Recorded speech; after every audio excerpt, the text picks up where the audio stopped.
사도신경으로 신앙 고백 드립니다. 나는 전능하신 아버지 하나님 천지의 창조주를 믿습니다. 나는 그의 유일하신 아들 우리 주 예수 그리스도를 믿습니다. 그는 성령으로 잉태되어 동정녀 마리아에게서 나시고 본디오 빌라도에게 고난을 받아 십자가에 못 박혀 죽으시고 장사된 지 사흘 만에 죽은 자 가운데서 다시 살아나셨으며 하늘에 오르시어 전능하신 아버지 하나님 우편에 앉아 계시다가 거기로부터 살아있는 자와 죽은 자를 심판하러 오십니다. 나는 성령을 믿으며 거룩한 공교회와 성도의 교제와 죄를 용서받는 것과 몸의 부활과 영생을 믿습니다. 아멘. 날이 많이 추워졌죠? 오늘 부를 찬송은 542장입니다. 542장.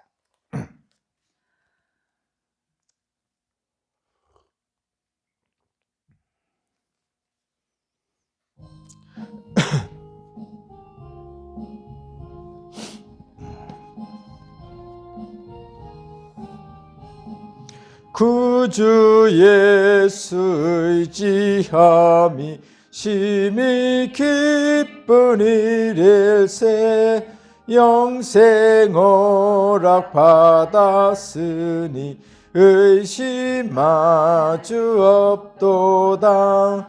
예수 믿는 것은 받은 증거 많도다. 예수 귀한 예수 믿음 더욱 주소서. 구주 예수 의지함이 심히 기쁜 일일세 주를 믿는 나의 마음 그의 피에 적시네. 예수 믿는 것은 받은 증거 많도다. 예수 귀한 예수 믿음 더욱 주소서. 구주 예수 의지하여 죄악 벗어버리네. 아니 받고 영생함을 주께 모두 얻었네. 예수 믿는 것은 받은 증거 많도다. 예수 귀한 예수 믿음 더욱 주소서. 구주 예수 의지하여 구원함을 얻었네. 영원 무궁지나도록 주여 함께 하소서. 예수 믿는 것은 받은 증거 많도다.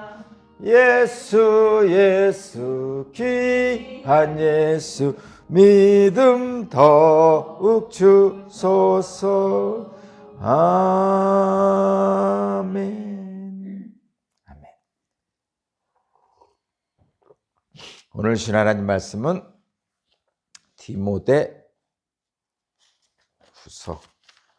디모데후서 1장 8절에서 18절입니다. 디모데후서 1장 8절에서 18절입니다.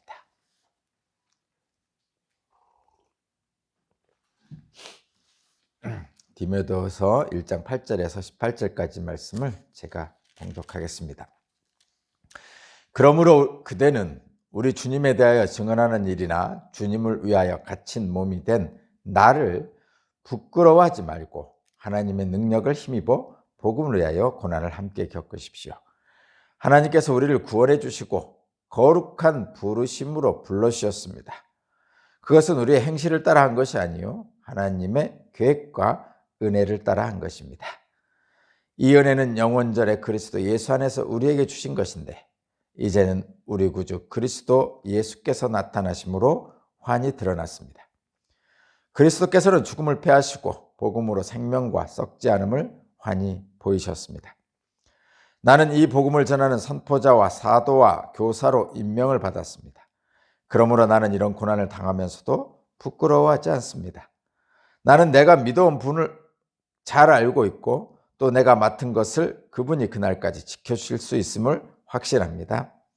그대는 그리스도 예수 안에 있는 믿음과 사랑으로 나에게 들은 건전한 말씀을 본보기로 삼고 우리 안에 살고 계시는 성령으로 말미암아 그 맡은 바 선한 것을 지키십시오. 그대도 알다시피 아시아에 있는 사람이 모두 나를 버렸습니다. 그들 가운데는 부겔로와 허모게네가 들어있습니다. 주님께서 오네시보로의 집에 자비를 베풀어 주시기를 빕니다. 그는 여러 번 나에게 용기를 북돋아 주었고 내가 쇠사슬에 매인 것을 부끄러워하지 않았고 로마에 와서는 더욱 열심으로 나를 찾아 만나 주었습니다. 그날에 주님께서 그에게 자비를 내리시기를 바랍니다. 그대는 그가 에베소에서 얼마나 많이 봉사했는가를 잘 알고 있습니다. 아멘.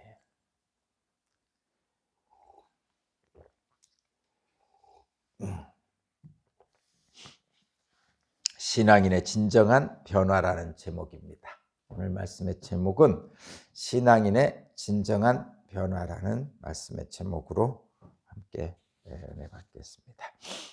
예수님을 만나서 변화한 대표적인 사람이 바울이죠.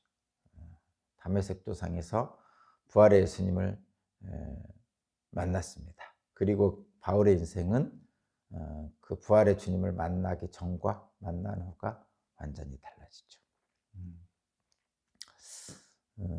참 놀라운 일이죠. 달라질 수 있다는 게 놀라운 일입니다. 일반적으로 보면요, 세상적으로 보면 사람은 달라지지 않습니다. 성격 안 달라지죠. 가만히 보면요, 정말 3살 버릇 80까지 간다고 3살 성격이 80까지 갑니다. 말을 거칠게 하는 사람은 어릴 때도 그랬고 나이 들어서도 그렇습니다. 나이 5살짜리도 그렇고 80 먹은 노인도 마찬가지더라고요.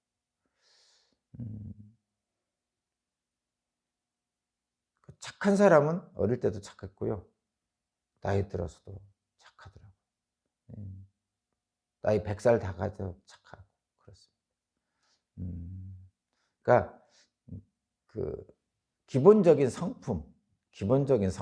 성품이라고 그러면 여기에 가치 판단이 좀 들어가는데 그 사람이 타고난 그 성정 안 변합니다. 실제로 안 변해요. 그래서 어릴 때 얌전한 사람은 얌전한 어린이는 나이 들어서 얌전하고요. 돌아가실 때도 얌전합니다. 실제로. 그 인간의 그런 기본적인 성정은 변하지 않습니다. 그래서 사람은 변하지 않는다 이렇게 표현하고 있죠. 실제로 안 변하고요. 그래서 사람을 판단할 때 그 사람의 그 성정을 가지고 판단하는 것은 옳은 것은 아니죠. 근데 이제 사람들은 그 사람이 겉으로 드러나는 것에 따라서 얼굴에 나타나는 것에 따라서 이렇게 그 사람을 대하는 게 달라지는 경우가 많이 있습니다. 말하자면 좀 거칠은 사람은 좀 피하게 되고 좀 그렇지 않은 사람은 부드러운 사람은 좀 가까이 하게 되고 이런 경향이 있습니다. 근데 그 외면적으로 나타나는 그 성정에 따라 성정은 그 사람의 진정한 내면의 모습은 사실은 아니죠. 안타까운 일들이 좀 있죠. 제가 목회를 하면서 경험하고 있는 것들 중에 가장 대표적인 것인데 겉으로는 굉장히 거친 말도 하고 막 강한 듯이 막 다 다니는 사람이 있어요. 그런 성도가 있는데, 근데 실제로 그분을 이제 가만히 들여다보면 되게 마음이 약하고 착한, 이렇게 뭐 개인적으로 들여다보면 그렇지 않은 사람이 어디 있습니까? 그러는 분들도 있을 수 있는데 실제 안 그런 사람 많습니다. 실제로 거칠고 또 위세를 부리려고 하는 사람 중에는 정말 나쁜 사람도 있어요. 그 내면도 나쁜 사람이 있습니다. 그런데 성도님들 중에 상당수는, 제가 본 상당부는, 상당한이 여러 분 있는데, 겉으로는 말을 막 하고 어 행동도 막 하는 듯이 거칠어 보이지만 실제로는 내면적으로 굉장히 부드럽고 약한 분들이 있습니다. 그런 분들은 어 그분의 얘기 들어보면 그래요. 뭐라고 하냐면, 한 번 거친 말 내뱉고 한 번 행동 좀 거칠게 한 번 하고 집에 가서 운대요. 혼자. 실제로 운다 그럽니다. 그렇게 고백하는 분들이 있습니다. 땅을 치며 통곡하면서 운대요, 혼자. 아유, 내가 왜 또 그랬지, 또 그랬지. 그러니까 그거는 이제 그분의 그 성정이죠. 타고난 성정이라서 그런 거예요. 그분의 본성 그 속에 있는 심성은 아니다, 이런 뜻입니다. 물론 겉으로 그렇게 거칠게 하면서 속도 거친 사람이 있어요. 그런 사람이 없다는 뜻은 아닙니다. 그러나 제가 만나본 많은 여러분의 그 성도들 중에는 겉은 그렇지만 속은 아주 심성이 고운 분, 어쩌면 더 연약한 분, 부드러운 분이 있었습니다. 그래서 제가 드리고 싶은 것은, 사람이 겉으로 나타나는 모습으로 그 사람을 판단하는 것은 잘못된 판단을 할 수도 있다는 거죠. 겉으로 거칠고 속으로 부드러운 사람이 있는 반면에 겉으로 부드러우면서도 속으로 악한 사람도 있어요. 사실은 그런 경우가 더 위험하죠. 위험하다는 표현은, 겉으로 부드러우면서 속으로 악한 사람은 가까이 하지 말아야죠. 그건 진짜 손해가 나는 겁니다. 예. 근데 그런 경우는 판단하기가 어렵죠. 쉽게 판단하기가 어렵습니다. 근데 그것을 오랜 경험으로 지혜를 갖고 있는 그 어른들은 그것을 판단합니다.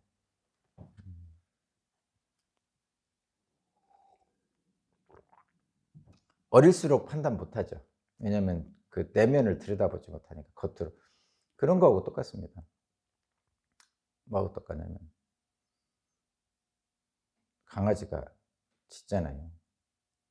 요즘 뭐 어떤 집에 이렇게 들어가면 강아지가 짖는단 말이에요. 들어가기도 전부터 짖는 강아지도 있죠. 그래서 들어가면요, 짖다가도 어떡하냐면 자기 강아지 자기 집에 반은 들어가서 반은 들어가서 짖습니다. 그런 거죠. 그러니까 겉으로만 보고 짖는 거죠. 그것은 그 강아지가 잘 성숙하지 못한 거죠. 성숙하다니까 좀 이상한데, 하여튼 근데 진짜 그 노련한 강아지는, 나이 먹은 강아지는 그렇게 안 짖습니다.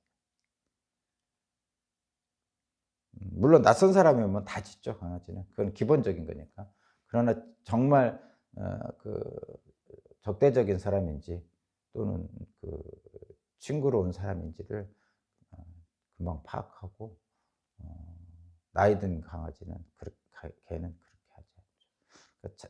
그 섣부른 강아지들은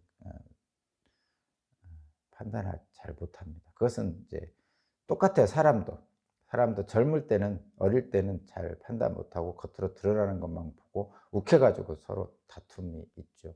근데 이제 좀 나이가 들고 한 70, 80 되면 그렇게 쉽게 요동치지 않습니다. 그래서 중국의 노는가 잘 모르겠네.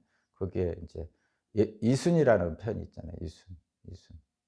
예순, 이순, 좀 이순이 이제 기가 순하다는 뜻인데 기자에다가 순할 순자. 귀가 순해진다는 얘기는 그렇습니다. 들리는 말에 따라서 판단하지 않는다는 뜻이 그 안에 좀 담겨져 있어요. 누가 거친 말을 해도 귀가 순해진다는 얘기는 들리는 거에 따라서 이렇게 사람이 이렇게 요동치지 않는다는 의미가 있는 거죠. 그래서 나이가 좀 들으면 한 60 정도 되면 들리는 그 소리에 따라서 내가 좌우되지 않는 거죠. 그래서 그것을 노년의 지혜다 이렇게 표현하는 거죠.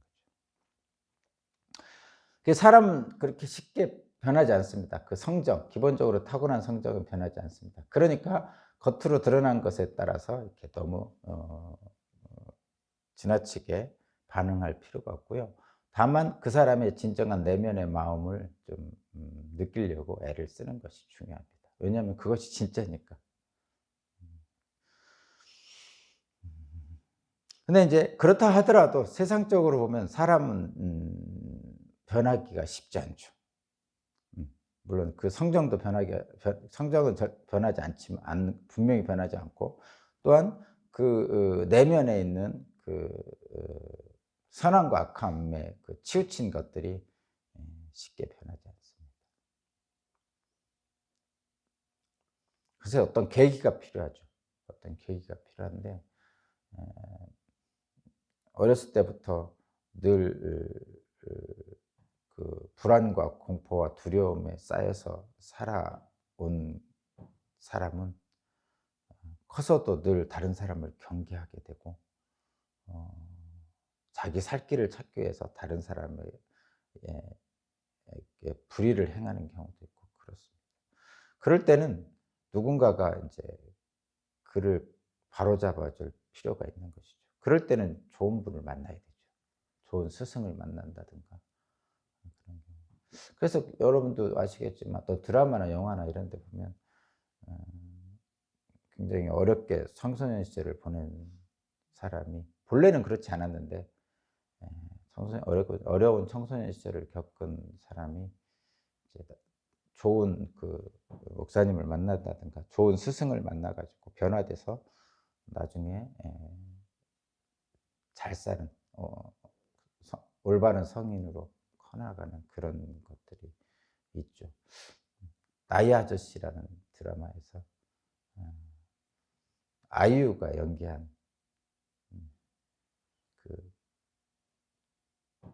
드라마인데 이성균 배우하고 가수 아이유가 연기하는데 아이유가 불행한 삶을 좀 살고 있었죠. 그래서 대단히 어렵게 이제 세상에 대한 어떤 반감 같은 걸 갖고 자라고 있는데 거기에 이성균이라는 아저씨가 나타나서 그를 잘 좋은 길로 인도하는 그런 감동적인 드라마. 그런 것처럼 누군가가 필요합니다. 그런데 그래도 우리에게는 그런 누군가라는 사람이 도와주면 좋겠는데 사실 그런 사람은 쉽게 나타나기가 어렵죠. 그러니까 어른이란 표현이 그런 거잖아요. 어른은 어른다워야지 이렇게 할 때 그 어른은 좀 어린아이들을 잘 돌보는 사람을 어른이라고 그러잖아요. 아유, 저분 어른이셔. 뭐 이렇게. 근데 어른의 나이를 먹었는데도 어른 역할을 못하는 어른들이 있죠. 어른 역할을 못하는 나이 드신 분들이 있습니다. 어쨌든 저는 어른 역할을 하는 나이가 들면 꼭 어른 역할을 해야 되겠다고 저는 결심하고 살아가고 있습니다. 나이 들면 나이값을 하면서 살아야지 하고 좀 결심하고 좀 그렇게 하려고 애씁니다. 여러분도 그럴 것이라고 생각하는데 어쨌든 인간은 그렇게 쉽게 변하기는 어렵습니다. 다만 분명한 것이 있다는 것은 이것이죠. 우리 기독교인들은 변합니다. 완전히 변할 수 있습니다. 물론 다시 거듭 얘기하지만 그 사람이 타고난 성정, 어릴 때 거칠다가 나중에 나이 들어서도 거친 말하고 이런 것들은 겉으로 드러나는 그 성정은 안 바뀔 수도 있어요. 기독교인이 되더라도. 그러나 그 사람의 삶은 완전히 달라질 수 있습니다. 그것이 기독교인이에요. 이게 기독교인의 진정한 변화의 모습이 바로 바울 사도를 통해 볼 수 있는 거죠. 그런데 어떻게 변하느냐? 부활의 주님을 만나서 변했잖아요. 우리도 마찬가지죠. 예수님을 만나면 바뀝니다. 그러니까 삶이 바뀌는 거죠.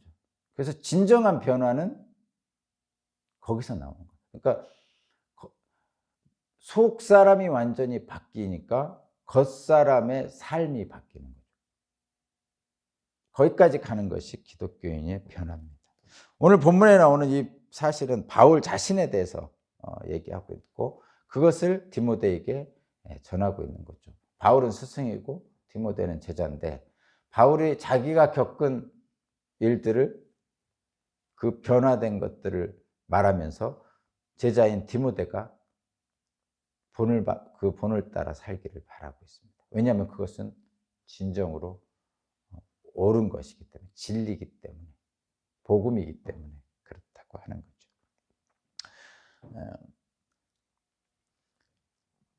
거의 9절을 보면 이렇게 말씀하고 있죠. 하나님께서 우리를 구원해 주시고 거룩한 부르심으로 불러주셨습니다. 이렇게죠. 지금 저와 여러분들은 콜링, 부르심을 받은 사람들이죠. 기독교인들은 다 그렇습니다. 기독교인으로 믿음의 자녀로 부르심을 받았습니다. 누구나 다 그렇죠.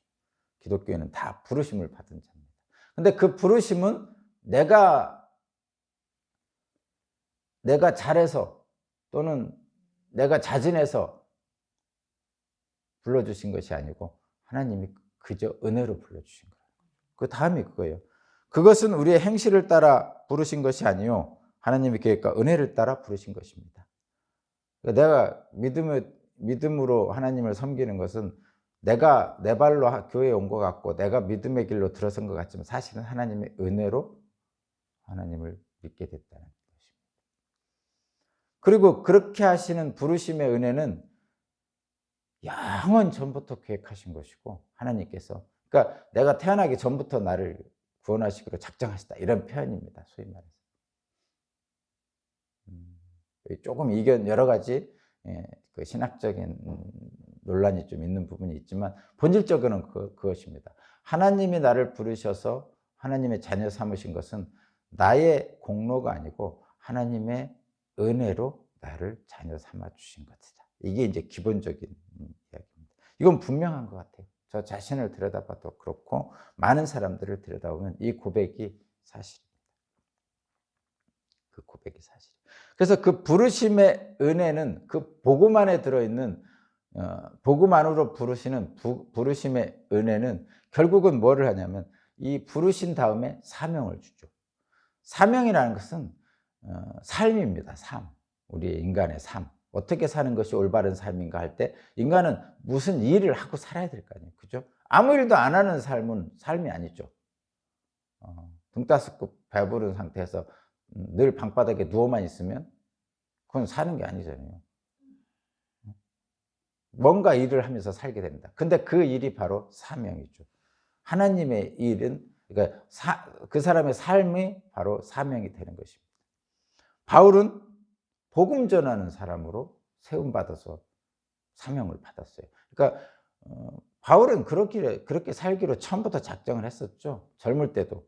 그래서 그 바리새파로서 바리새인으로서 가말리엘한테 가서 배우면서 하나님의 일을 하면서 살겠다고 결심했던 사람이죠. 어쨌든 그런 사람에게 하나님은 다메섹 도상에서 주님을 만나게 하시고 그리고 바울에게 사명을 준 거죠. 이방인의 복음 전도자라서 사명을 준 것입니다. 저와 여러분도 마찬가지입니다. 부르신 하나님은 우리를 부르신 주님은 우리에게 사명을 주시죠. 그 사명이 어떤 사람은 교사로, 어떤 사람은 뭐 목사로, 어떤 사람은 뭐 선교사로, 또는 어떤 사람은 사업가로, 어떤 사람은 가정주부로,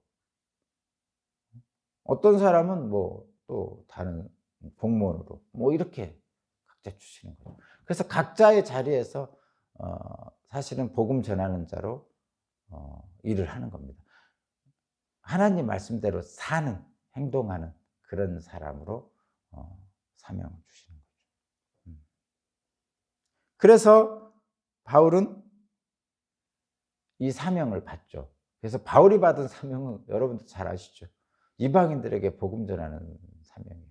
사실은 이게 일종의 선교사, 목사, 교사 이런 걸 다 합친 거죠. 바울의 사명은. 참 그러니까 고되겠죠. 고될 것 같아요. 한 가지만 주신 게 아니라 진짜 선교사, 목사, 뭐 교사, 일꾼, 하여튼 모든 그 성경에 나오는 일에 대한 것은 다 들어갑니다. 다 들어갈 정도. 바울이 맡은 사명은 그냥 인간적으로 볼 때는 정말 고된 것이죠. 그런데 바울이 보면 사명받은 지금까지라고 생각해야 되나? 어쨌든 예수님 돌아가신 후에 지금까지도 성경에 나온 거에 하면 가장 기쁜 사람이에요. 가장 기뻐하는 사람. 그러니까 이 특징이 그거예요. 하나님 일을 맡은 사람 있잖아요. 사명은. 이 사명은 사실은 고되면 고될수록 더 기쁜가 봐요. 그게 좀 아이러니하죠. 우리는 고된 것을 싫어하잖아요. 교회도 아고골짝 빈들에 가는 거 싫어하잖아요. 작은 교회 가서 봉사하는 거 싫어하죠. 큰 교회 가면 그냥 무임승차하면서 프리라이더로 살 수 있는데 작은 교회 가면 해야 될 일이 많으니까. 그래서 작은 교회들은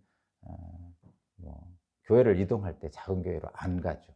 교회 이동할 때 대부분 좀 큰 교회로 가서 신앙생활을 좀 쉽게 하고자 하는 그런 마음들이 있는 거예요. 그러니까 사명도 쉬운 사명, 세상적으로 볼 때 쉬운 사명을 받고 싶어하는 거죠. 좀 폼나는 사명을 받고 싶어하는 거죠. 목사가 좀 폼나는 사명이죠. 좀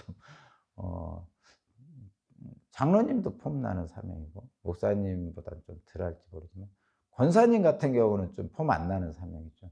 많은 일을 하는데 사람들에게 별로 대접 못 받죠. 어쨌든 그렇습니다. 그러나 분명한 것은 바울 사도를 통해서 다시 한번 보이지만 사명이 세상적으로 볼 때 그렇게 폼나지 않더라도 바울이 받은 사명은 정말 복합적이고 다양하고 어떤 때는 엄청난 대접을 받고 어떤 때는 매 맞고 쫓겨나고 그렇습니다. 그러니까 엄청난 대접을 받을 때는 엄청났죠. 정말 엄청난 대접을 받습니다. 실제로 대단한 사람이기 때문에 아는 사람들은 그렇게 대접을 하죠. 근데 어떤 때는 매 맞고 쫓겨나고 이렇게 극과 극을 달립니다. 세상적으로 볼 때는 완전히 극과 극을 달립니다. 그런데 그 모든 일이 하나님의 복음을 전하는 일이기 때문에 그는 엄청난 대접을 받을 때도 기쁘고 매를 맞고 쫓겨날 때나 감옥에 갇힐 때도 기뻐한 거죠. 이것이 바울이 변화된 사람이라는 뜻입니다. 복음을 전하는 부름받고 사명받은 바울의 변화는 그런 데서 나타나는 거죠. 여기 보겠습니다. 11절 나는 이 복음을 전하는 선포자와 사도와 교사로 임명받았습니다. 그러므로 나는 이런 고난을 당하면서도 부끄러워하지 않습니다. 지금 바울이 감옥에 갇혀 있단 말이에요. 로마 감옥에. 그러니까 그런 복음을 전하면서 받는 고난, 그러니까 바울이 로마 감옥에 갇힌 것은 그 복음을 전한다고 해서 가둔 거거든요. 세상의 그 권력자들이. 그러니까 그렇게 복음을 전하다가 고난을 받는 것, 감옥에 갇힌 것에 대해서 부끄러워하지 않는다는 거죠. 부끄러워하지 않는 이유는 딱 거기 써 있죠. 12절. 나는 내가 믿어온 분을 잘 알고 있고, 주님에 대해 잘 알고 있고, 또 내가 맡은 것을 그분이 그날까지 지켜줄 수 있음을 확신하기 때문이다. 분명한 진리다 이거죠. 이것은 변할 수 없는 진리고 다메섹도상에서 부활의 주님을 만났기에 확신이 있는 겁니다. 한마디로 하나님을 신뢰하는 거죠. 그래서 감옥에 간 것을 부끄러워하지 않습니다. 그러니까 고난받는 것을 부끄러워하지 않고 그냥 담대하게 받는다 이런 뜻입니다. 이게 부끄러워하지 않는다는 것은 담대하게 받는다 이런 얘기입니다. 이것도 복음. 그래서 바울이 로마 감옥에 들어가서 복음을 전했죠. 로마 감옥 안에서 많은 사람을 만났죠. 오네시모라는 종도 만나고 거기에서 뭐 저기 누구야? 하여튼 거기서 간수장 얘기가 베드로인가 바울인가 모르겠네. 하여튼 그런 일들이 많이 있어서 감옥에서도 복음을 전하는 일을 했다는 거죠. 놀라운 일이죠. 세상 사람으로서는 상상할 수도 없는 일입니다. 그런데 이런 복음 때문에 당하는 고난 때문에 두려워하지 않고 자신에게 맡겨진 사명이 이렇게 감당하는 이 바울을 보면서 놀라운 변화를 우리는 느낄 수가 있습니다. 우리는 그렇게 잘 못하죠. 근데 이렇게 복음 때문에 당하는 고난, 이 감옥에 갇히니까 이런 어려운 상황에 처하잖아요. 복음 전도자가. 그러면 바울을 바라보는 사람들이 있죠. 이제 그 대표적인 바울을 바라보는 사람들은 바울이 전도했던 교인들 또는 그 주변에 있는 믿지 않는 사람들, 뭐 이런 사람들. 근데 바울이 전도했던 교인들 중에서 바울이 이제 어려움에 처하자, 감옥에 갇히자 바울을 좀 이렇게 적대시하는 사람도 있었죠. 제바 감옥에 갇혔잖아. 뭐 이렇게 하는 거죠. 그렇죠? 제바 감옥에 갇혔잖아. 그래서 바울을 멀리한 사람도 있었습니다. 그거는 뭐 그렇죠, 여러분. 우리 그런 거 알잖아요. 그런 거 있습니다. 그런데 바울을 멀리한 사람이 있었지만 바울을 가까이 하고 바울을 도와주고 바울과 함께 있은 사람도 있었어요. 거기 한번 볼게요.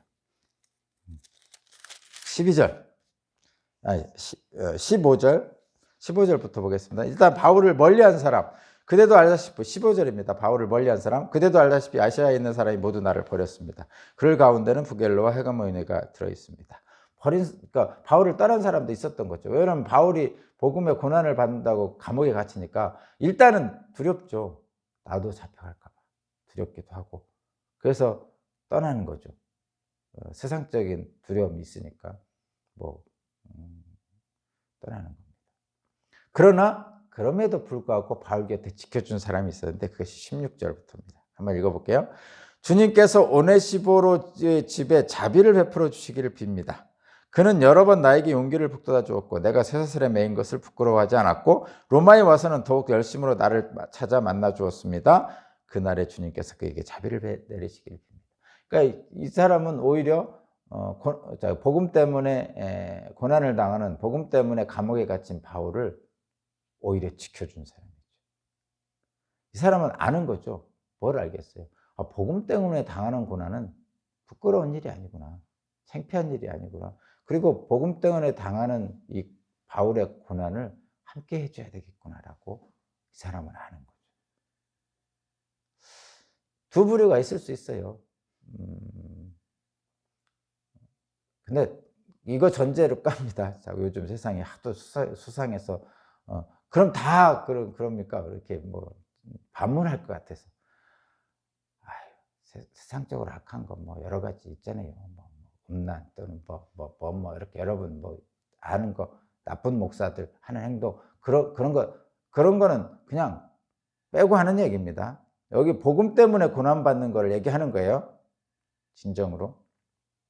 응? 복음 때문에 고난 받는 거. 작은 교회를 지켜서 자식들 교육을 못 시키는 목사님. 그 목사님은 자식에게 부끄러워해야 되나요? 물론 그 자녀가 뭐 올바른 교육을 받기 위한 재물이 좀 부족해서 안타까움이 있지만, 그러나 그 목사님이 가난한 교회에 있다고 해서 부끄러워해서 할 일은 아니라는 거죠. 또 복음을 지키기 위해서 세상의 탄압을 당당하게 맞서는 사람을 우리는 지지를 해줘야 된다. 제가 구체적인 얘기는 안 하겠습니다. 구체적인 얘기하면 또 뭐 이런 경우도 있고 저런 경우도 있고 하면서 막 또 이런 사례 저런 사례 들으면서 또 반문할 사람들이 많기 때문에 그렇게는 안 하겠고요. 총론적으로 보겠습니다. 복음 때문에 당하는 고난, 로마 감옥에 갇힌 바울을 멀리한 사람도 있었지만 끝까지 곁에서 지켜준 사람도 있었다는 거예요. 오네시보로라고 하는 사람이죠. 그러니까 그에 대해서 기뻐하는 거예요. 누가? 바울이 기뻐하고 하나님이 기뻐하시겠죠. 그래서 바울은 그를 위해서 기도해 줄 수밖에 없는 거죠. 뭐라고 기도합니까? 2번 기도하죠. 16절 처음에 주님께서 오네시보로의 집에 자비를 베풀어 주시길 바랍니다. 집을 축복하셨고 18절 그날에 주님께서 그에게 자비를 베르시길. 그날이라는 것은 주님이 다시 오실 때 재림의 날에 그를 영접해 주시길 기도하는 거죠. 그러니까 일단 그 집에 자비를 베풀어 달라는 그 집이 융성해지기를 기도하는 거고요. 두 번째는 마지막 날까지 그가 믿음을 지켜서 그 예수님 재림하실 때도 함께 예수님께 나가기를 바라는 기도를 하는 거죠. 뭐 이 두 가지 기도가 다잖아요. 끝이잖아요. 실제로는 우리 삶의 기도 중에 이 두 가지 기도가 맞지만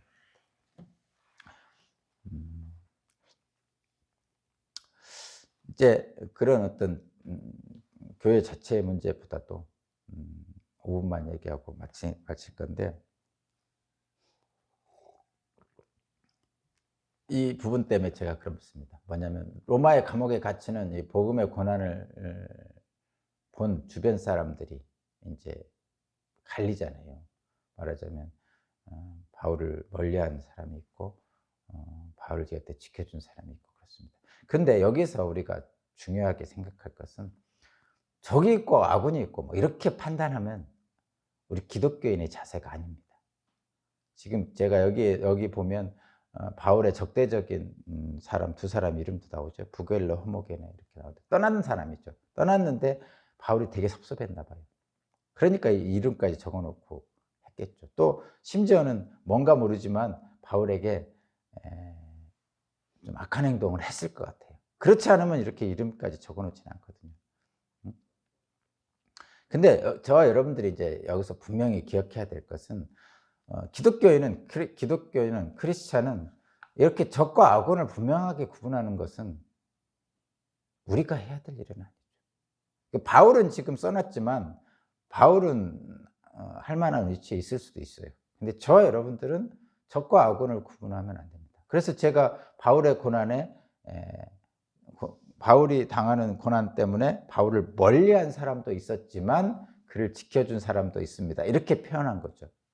멀리한 사람과 지켜준 사람을 구분해서 멀리한 사람을 미워하고 가까이 지켜준 사람을 고마워하고 축복하라는 뜻이 아니고 멀리한 사람도 있었지만 지켜준 사람이 더 중요합니다. 여기를 강조하고자 하는 거죠. 멀리한 사람은 강조한 게 아니고 지켜준 사람을 강조하고 싶은 거죠. 그래서 저와 여러분들은 저는 그렇습니다. 제가 그 목사를 하면서 목회를 하면서 저를 멀리한 사람도 있어요. 왜 없겠어요?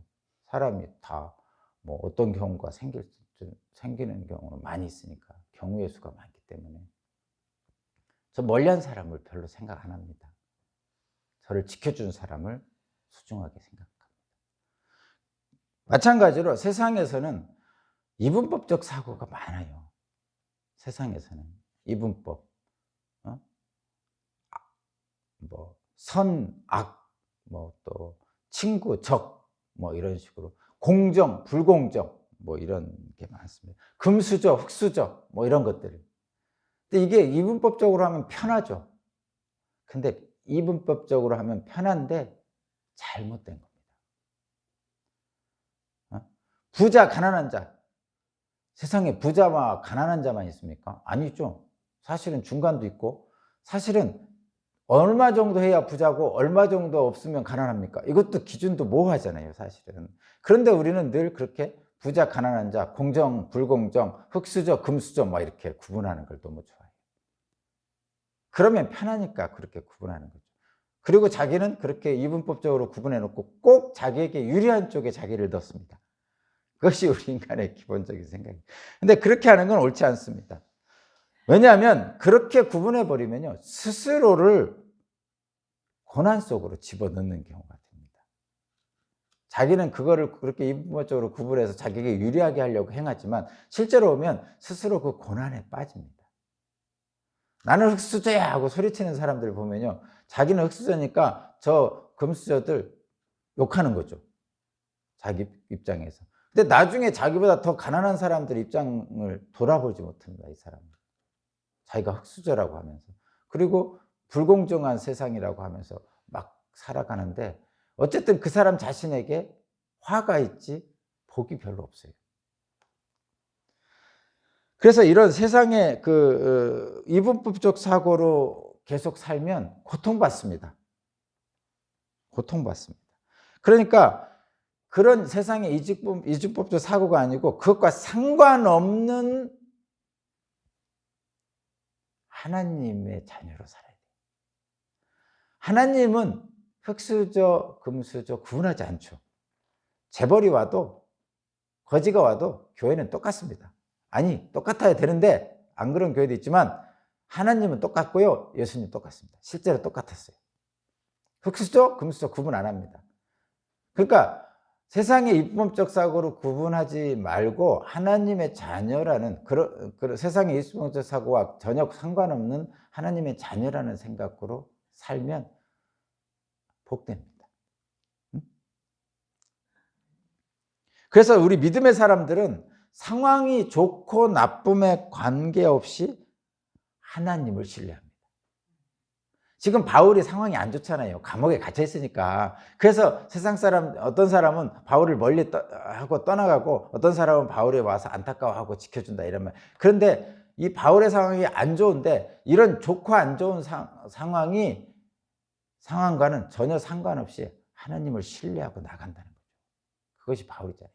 바울이 뭐 감옥에 있을 때나 또는 많은 사람들의 추앙을 받을 때나 똑같다니까요. 바울은. 왜냐하면 어느 경우나 하나님을 의지하고 있기 때문에 하나님을 신뢰하기 때문에 다 이해할 수 없을 때라도 겸손히 순종해요. 그래서 내가 뭐 하나님을 믿는데 열심히 했는데 왜 나를 감옥에 가게 하셨습니까? 뭐 이렇게 얘기 안 하고 다 이해할 수 없을지라도 하나님께 순종합니다. 복음으로 인해서 당하는 고난을 그래서 부끄러워하지 않는 거예요. 복음으로 인해서 감옥에 갇혔어도 부끄러워하지 않습니다. 감옥에서도 당당한 거죠. 그런데 세상의 이분법적 세상은 그렇지 않습니다. 결론입니다. 인생에서 가장 위험한 순간은 고난을 당하는 때가 아닙니다. 뭐 감옥에 갇힌 거 그런 거 때가 아니죠. 내게 불이익이 있는 거 이런 때가 아닙니다. 뭐라고 성경에서 말하냐면 인생에서 가장 위험한 순간은 하나님에 대한 신뢰를 잃어버릴 때입니다.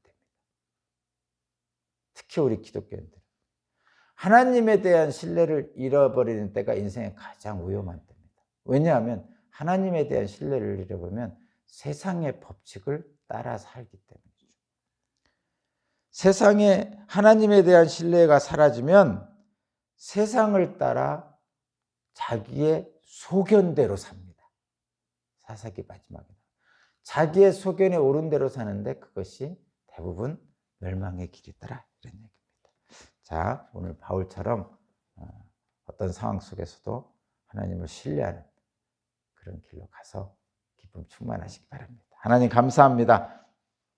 바울을 따라서 복음 안에서 오늘 또 살기를 원합니다. 감사드리며 예수 그리스도 이름으로 기도합니다. 아멘. 주님 감사합니다.